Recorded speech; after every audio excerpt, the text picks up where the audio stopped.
Des gens se plaignent d'être seuls. Oui, je suis seul, je n'ai pas d'amis, je n'ai pas de femme, je n'ai pas de, je n'ai personne qui me fait confiance. Mais ce que je dis aujourd'hui, c'est que il faut respecter les gens qui sont tout le temps seuls. Ces personnes qui sont tout le temps seules, ce sont des personnes particulières. Pour moi, ce sont des personnes qui ont beaucoup d'expérience. Ce sont des personnes qui ont appris à être heureux, seuls. Et donc, la présence des autres, pour eux, c'est un choix et non une nécessité.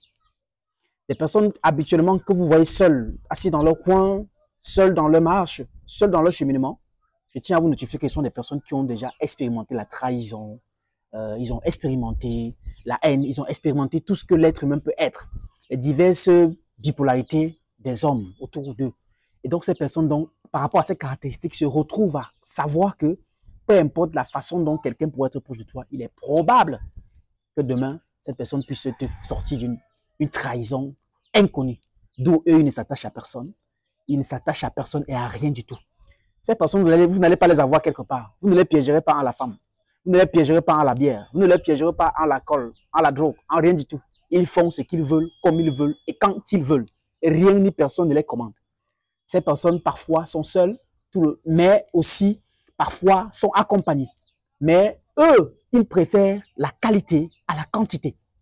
Ces personnes sont un peu, vous voyez, quand il y a un bus qui décolle, on a au moins 80 à 100 personnes remplies à l'intérieur de ce bus-là. Mais quand une personne démarre sa Lamborghini, ça n'a qu'une place de siège pour une seule personne. Donc même des personnes qui marchent souvent auprès de ces personnes-là sont des personnes très sélectionnées à la base.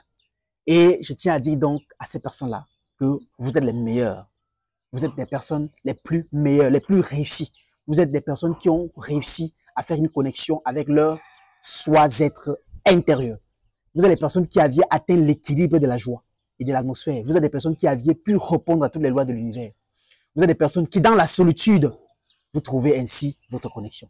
Vous êtes des personnes qui, justement, parce que vous êtes tout le temps seul, vous prenez minutieusement le temps de bien juger, de bien réfléchir, de bien jauger quelque chose ou une action avant de passer à l'acte. Vu que vous êtes seul, vous êtes avec le divin, vous êtes avec les créateurs, vous êtes dans le calme, vous êtes protégé, vous êtes suivi. Respect, big up à toutes ces personnes, seules, toujours dans la solitude et qui continuent à avancer. Mais ces personnes également sont conscientes que tout ce qui est censé leur destiner leur vient au moment venu. Ils ne sont pressés de rien. La femme viendra à son heure, l'enfant viendra à son heure, le mari viendra à son heure, le travail viendra à son heure, le papier viendra à son heure. Et les anciens ont dit que ce que tu ne peux pas avoir aujourd'hui, si tu l'as aujourd'hui, tu as échoué. Ou alors tu la perds jusqu'à ce que demain, le jour de cette chose-là vienne et que tu l'as pour qu'elle reste. Le Mnendia, à l'homme ton cerveau. À très bientôt. Merci beaucoup.